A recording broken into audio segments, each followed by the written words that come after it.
নবীজি সাল্লাল্লাহু আলাইহি ওয়াসাল্লামের জন্ম 12ই রবিউল আউয়াল, এই মতটি ঠিক নয়। বরং বিশুদ্ধ মত হলো নবীজি সাল্লাল্লাহু আলাইহি ওয়াসাল্লামের জন্ম 9 রবিউল আউয়াল। আলহামদুলিল্লাহি ওয়া কাফা ওয়া সালামুন আলা ইবাদিহিল্লাযিনা আসতাফা, আম্মা বা'দ। সম্মানিত সুধী, আজকে আমরা একটি গুরুত্বপূর্ণ বিষয় নিয়ে আলোচনা করব।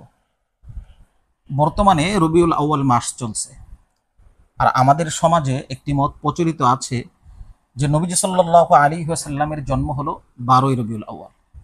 সম্মানিত সুধী, এই মতটি প্রসিদ্ধ, তবে এই মতটি বিশুদ্ধ নয়। আমি আবারও বলছি, 12ই রবিউল আউয়াল নবীজি সাল্লাল্লাহু আলাইহি ওয়াসাল্লামের জন্ম, এই মতটি প্রসিদ্ধ, তবে বিশুদ্ধ নয়। আর বিশুদ্ধ মত কোনটি, এই ব্যাপারটি নিয়েই আজকে বিস্তারিত আলোচনা করব। সম্মানিত সুধী, আমাদের প্রথম আলোচনার বিষয় হলো নবীজি সাল্লাল্লাহু আলাইহি ওয়াসাল্লাম কোন বছর জন্মগ্রহণ করেছেন। আল বিদায়া ওয়ান নিহায়া কিতাবের 2 নম্বর খণ্ডের 321 নম্বর পৃষ্ঠায় উল্লেখ করা হয়েছে যে বাদশাহ আব্রাহা যে বৎসর হস্তি বাহিনী নিয়ে কাবা শরীফের উপর আক্রমণ করেছিল, সেই বৎসর নবীজি সাল্লাল্লাহু আলাইহি ওয়াসাল্লাম জন্মগ্রহণ করেছেন। এবার আমাদের আলোচনার বিষয় হলো নবীজি সাল্লাল্লাহু আলাইহি ওয়াসাল্লাম কোন মাসে জন্মগ্রহণ করেছেন। ইমাম কাসসানী রাহমাতুল্লাহি আলাইহি তিনি 6টি মাসের কথা উল্লেখ করেছেন: মুহররম, সফর, রবিউল আউয়াল, রবিউল সানি, রজব এবং রমজান। তবে ইমাম ইবনে কাসির রাহমাতুল্লাহি আলাইহি তিনি উল্লেখ করেছেন যে আল জুমহুর আলা আন্নাহু কানা ফি শাহরি রবিউল আউয়াল, যে জমহুর উলামায়ে কেরামের মত হলো নবীজি সাল্লাল্লাহু আলাইহি ওয়াসাল্লাম রবিউল আউয়াল মাসে জন্মগ্রহণ করেছেন। সম্মানিত সুধী, মুসলিম শরীফের 1162 নম্বর হাদিস উল্লেখ করা হয়েছে যে নবীজি সাল্লাল্লাহু আলাইহি ওয়াসাল্লাম সোমবারের দিন জন্মগ্রহণ করেছেন। এবার সবথেকে গুরুত্বপূর্ণ যে পয়েন্ট, যে নবীজি সাল্লাল্লাহু আলাইহি ওয়াসাল্লাম কোন তারিখে জন্মগ্রহণ করেছেন।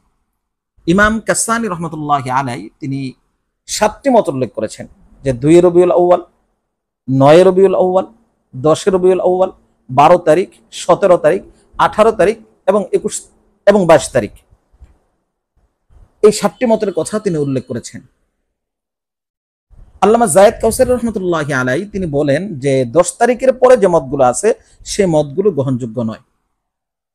আর 12 তারিখের ব্যাপারে যে মতটি মুস্তাদরাকে হাকিমের মধ্যে এসেছেন, সেই মতটি মুত্তাসিল না হওয়ার কারণে গ্রহণযোগ্য নয়। সম্মানিত সুধী, সমস্ত উলামায়ে কেরামের ঐক্যমত হলো, বিশুদ্ধ মত হচ্ছে নবীজি সাল্লাল্লাহু আলাইহি ওয়াসাল্লামের জন্ম 9 রবিউল আউয়াল, এটাই বিশুদ্ধ মত। আমি আবারও বলছি, নবীজি সাল্লাল্লাহু আলাইহি ওয়াসাল্লামের জন্ম 9 রবিউল আউয়াল, এটাই বিশুদ্ধ মত।